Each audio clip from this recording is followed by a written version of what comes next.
जय हिंद दोस्तों, स्वागत है आपका हमारे YouTube channel RV knowledge centre में, जिसमें हम पढ़ चुके हैं अम्लों के रासायनिक गुणधर्म। आज पढ़ेंगे क्षारकों के रासायनिक गुणधर्म। इसके पहले हमने जो चैप्टर को स्टार्ट कर दिया था, 2 वीडियोस इसके हो चुके हैं, आप जाकर पहले उसको देख लीजिए, नहीं तो आप ये भी कंटिन्यू कर सकते हैं, समझ में आ जाएगा। चलिए हम स्टार्ट करते हैं। अम्ल की हमने अभिक्रिया 5 से करवाई थी, क्षारक की अभिक्रिया 3 ही है, जिसमें तो ये हमने पढ़ ही चुके हैं। अम्ल की अभिक्रिया क्षारक से या क्षारक की अभिक्रिया अम्ल से एक ही बात है, जिसको हमने क्या नाम दिया था, उदासीनीकरण अभिक्रिया। तो पहले वाले को ध्यान रखना आप। फिर अम्ल की अभिक्रिया, एक मिनट, अम्ल नहीं, क्षारक है। क्षारक की अभिक्रिया धातु से और क्षारक की अभिक्रिया अधातु ऑक्साइड से कराएंगे, धातु से और अधातु ऑक्साइड से कराएंगे। ठीक है, चलिए आगे बढ़ते हैं। तो देखिए, अम्ल की अभिक्रिया क्षारक से कराते हैं तो लवण प्लस जल बनता है। ये तो हमने अम्ल वाले में पढ़ा था और क्षारक वाले में पढ़ा था, तो ये तो सेम ही है, तो ये वही वाला है।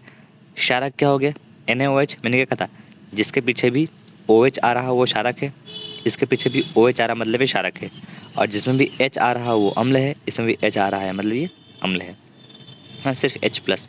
तो ये क्या बनेगा, NaCl और H2। NaCl क्या हो जाएगा, लवण, KCl क्या जगह लवण, और ये जल। तो ये बहुत आसान है, आपको अच्छे से समझ में आ गया होगा। चलिए हम आगे बढ़ते हैं। देखिए, क्षारक की अभिक्रिया धातु के साथ कराते हैं तो क्या बनता है, लवण और हाइड्रोजन गैस।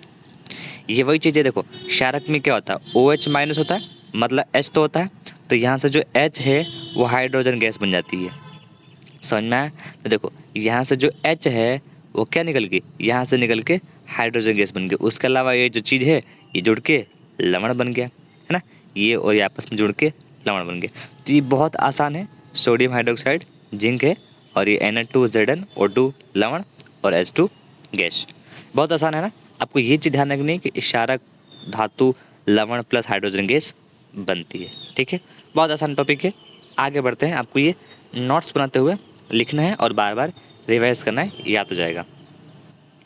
लास्ट है अभिक्रिया क्षारक की। क्षारक की अभिक्रिया अधातु के ऑक्साइड से। हमने अम्ल की अभिक्रिया कराई थी धातु के ऑक्साइड से, वो मैं बताना हाँ भूल गया था, लेकिन अभी यहाँ क्लियर करता हूँ। और क्षारक की अभिक्रिया अधातु के ऑक्साइड से। तो देखिए क्या बनता है, लवण प्लस, एक मिनट है ना, यहाँ पे लवण प्लस जल बनेगा, लवण प्लस जल। देखिए, क्षारक की अभिक्रिया अधातु ऑक्साइड से कराई तो लवण प्लस जल बना, और लवण प्लस जल कहाँ बनता है, इसमें बनता है ना। अम्ल की अभिक्रिया किससे कराते हैं हम, क्षारक से कराते हैं ना।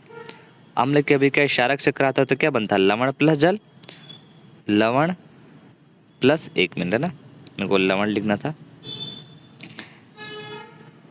लवण प्लस में जल। ठीक है, यह बनता है। अब इसको आपको दोनों को कंपेयर करना है। देखो, इसमें क्षारक है, इसमें भी क्षारक है। ठीक है, और यहाँ पे क्या है, लवण है, यहाँ पर भी लवण है, यहाँ पे जल बन रहा है, यहाँ पे भी जल बन रहा है। इसका मतलब क्या हुआ, अधातु ऑक्साइड की जगह क्या आ गया, अम्ल आ गया। तो हम ये कह सकते हैं कि अधातु ऑक्साइड जो है वो अम्लीय प्रकृति का होता है। आया समझ में, अधातु ऑक्साइड जी क्या होता है, अम्लीय प्रकृति का होता है। ये मोस्ट इम्पोर्टेंट कंसेप्ट है कि अधातु ऑक्साइड की प्रकृति क्या होती है, तो अम्लीय प्रकृति होती है। ठीक है, ऐसे देखो, ये CaOH क्या हो गया अपना, अम्ल हो गया, सॉरी क्षारक हो गया ना, क्योंकि OH लग रहा है। क्या है, कैल्शियम हाइड्रोक्साइड। ये क्या है, बूझा हुआ चूना, पानी में डाल देते हो, पानी में डाला हुआ है, वैसे याद कर सकते हैं। CaOH और CO2, कार्बन क्या होता है, अधातु, और उसके साथ ऑक्सीजन लगा हुआ तो ऑक्साइड हो गया। तो कार्बन डाइऑक्साइड क्या बनता है, कैल्शियम कार्बोनेट जो लवण हो गया, और H2O मतलब जल हो गया। तो ये तो बहुत आसान है ही, लेकिन आपको ये याद रखना है कि अधातु ऑक्साइड की प्रकृति कैसी होती है, अम्लीय होती है।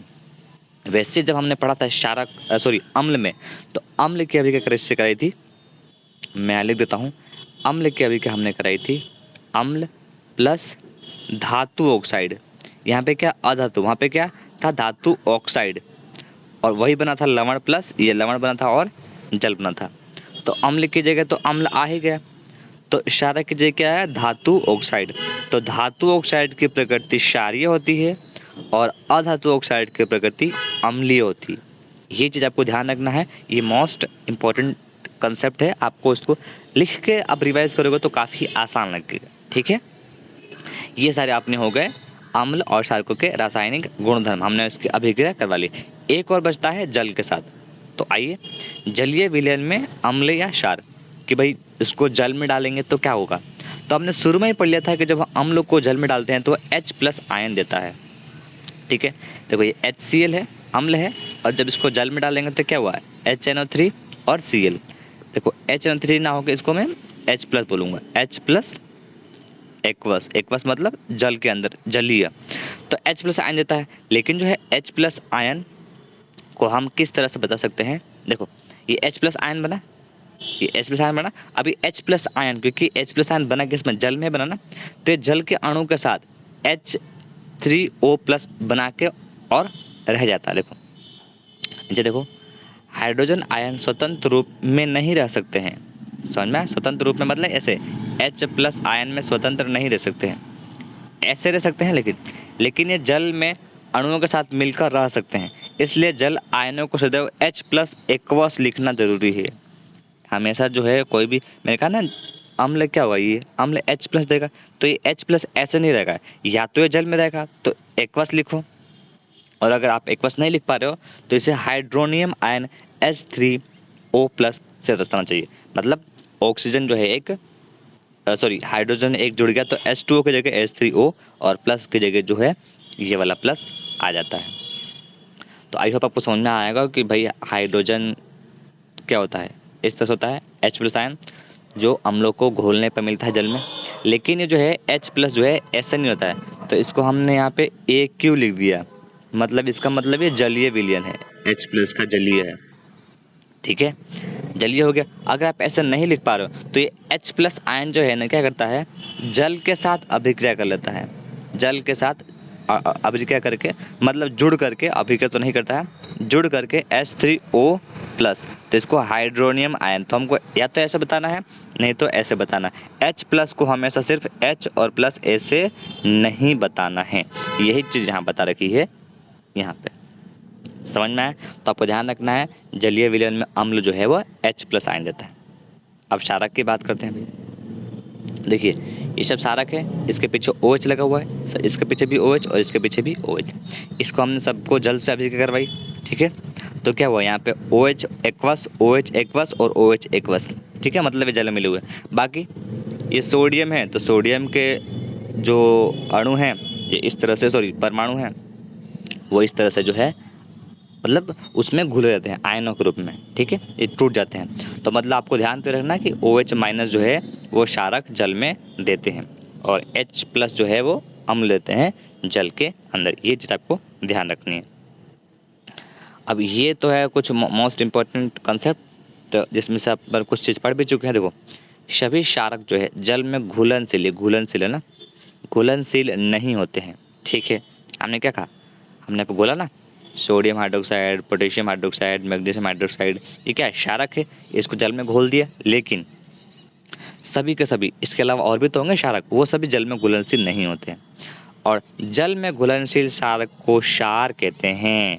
इसका मतलब क्या हुआ, ये तो क्षारक है लेकिन जल में घुलने के बाद क्षार बन गया। तो ये चीज आपको ध्यान रखनी है कि क्षारक अलग है और क्षार अलग है। जल में घुलनशील, जो जल में घुल गया ना, उस क्षारक को हम क्षार कहते हैं। ठीक है, और इनका स्पर्श साबुन की तरह स्वाद में कड़वा और क्या कहते हैं, साबुन की तरह होता है, मतलब क्या कहते हैं, चिकना होता है, मुलायम होता है, और स्वाद में कड़वा होता है। और इन्हें कभी छूना या चखना नहीं चाहिए, क्योंकि ये हानिकारक होता है। ऐसा नहीं कि भाई आप चखने लग जाओगे भाई हाँ ये सही में कड़वा है या नहीं है ना, स्वाद में कड़वा होता है, इसका मतलब इनको चखना नहीं है। ठीक है, जो केमिकल वाले क्षारक होते हैं उनकी बात कर रहे हैं। ठीक है, अब चलिए आगे बढ़ते। देखो हमने अभी तक क्या पढ़ा है, अम्ल क्षारक क्या होते हैं, अम्ल और क्षारक के रासायनिक गुणधर्म को हमने अच्छे से कंप्लीट कर लिया। ठीक है, अब आते हैं भाई थोड़ा सा और कॉन्सेप्ट के बारे में जानने के लिए। देखो जल में अम्ल या क्षारक घुलने की प्रकृति अत्यंत ऊष्माक्षेपी होती है। ऊष्माक्षेपी मतलब क्या होगा कि आप जल के अंदर अम्ल या क्षार डालोगे ना तो उसमें से ऊष्मा उत्पन्न होगी, है ना। इसका मतलब ये होगा, मतलब एक्सोथर्मिक रिएक्शन, मतलब ऊष्मा बाहर निकलती है। ठीक है, ऊष्मा का ऊष्माक्षेपी मतलब ऊष्मा बाहर निकलती है। जल में अम्ल या क्षारक मिलाने पर आयन की सांद्रता या तो H+ होगा मतलब अम्ल है, या H3O+ अम्ल, या OH- या क्षार होगा, में प्रति इकाई आयतन में कमी हो जाती है। इस प्रक्रिया को तनुकरण कहते हैं। देखो ये भाई क्या लिखा हुआ है, ये मान लेते हैं कि ये बीकर है और इसमें जो है अम्ल भरा हुआ है, तो इसका मतलब क्या हुआ, इसमें कौन से आयन होंगे, H3O+ ये आयन होंगे, इसका मतलब H+ आयन होंगे। और दूसरे बीकर में जो क्या भरा हुआ है, इसमें एक क्षारक भरा हुआ, जिसमें कौन से आयन होंगे, OH- आयन होंगे। ठीक है, तो होता क्या है, देखो वैसे मैं यहाँ उल्टा बता रहा हूँ, इसको आप मान लो इसके अंदर जब जल डालते हैं, लेकिन ऐसा होता नहीं है ना, जल के अंदर अपन नहीं डालेंगे। एक काम करते हैं ना, इसको रिवर्स ही बना लेते हैं। चलो एक बार आप समझ लो इसको, फिर मैं रिवर्स बना दो। ये H3O+, इसमें ये अम्ल है, इसके अंदर क्या होंगे, H3O+ आयन होंगे। जब इसके अंदर जब हम जल डालेंगे, है ना, जल डालेंगे तो क्या होगा, इसके आयनों के सांद्रता के अंदर कमी आएगी। मतलब समझ लेते हैं, इतने से मतलब आयतन के अंदर अगर H3O+ के 4 अणु हैं, अगर जल में डाल दिया तो उसमें जल के अणु भी आ जाएंगे, जल के अणु आ जाएंगे ना, इसका मतलब क्या होगा, इसके आयनों की सांद्रता कम होगी। इसी तरह से जब OH- आयन है, इतने से आयन के अंदर मान लेते हैं मतलब OH- के 4 अणु हैं, और जैसे इसमें जल डाला तो इसमें आयनों की जो मतलब सांद्रता मतलब गाढ़ापन जो है वो कम हो जाएगा। तो इसी को हम क्या कहते हैं, तनुकरण कहते हैं। लेकिन मैंने बताया उल्टा है, हम कभी भी अम्ल या क्षार के अंदर जल नहीं डालते हैं। जल के अंदर जैसे कि मान लें जल है, तो इसके अंदर या तो अम्ल डालेंगे या फिर क्षार डालेंगे। समझ में आया? तो जल के अंदर जब अम्ल क्षार को डालेंगे तो भाई कुछ ना कुछ तो उसमें जल मिल जाएगा ना, इसका मतलब H+ आयन ये कम हो जाएंगे जो अम्ल वाले थे, क्योंकि जल में तो H+ आयन होता है लेकिन वो उसके साथ जुड़ा होता है।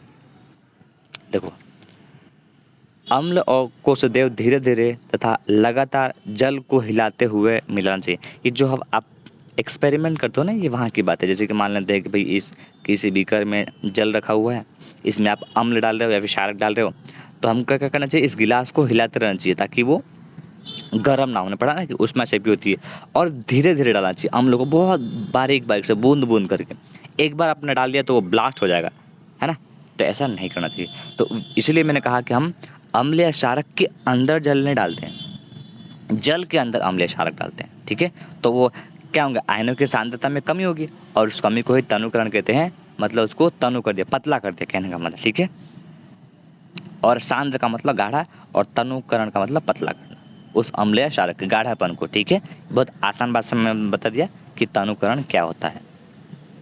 ठीक है, अब हमने नेक्स्ट वीडियो में हमने यहाँ से देखेंगे इसके आगे के कॉन्सेप्ट को।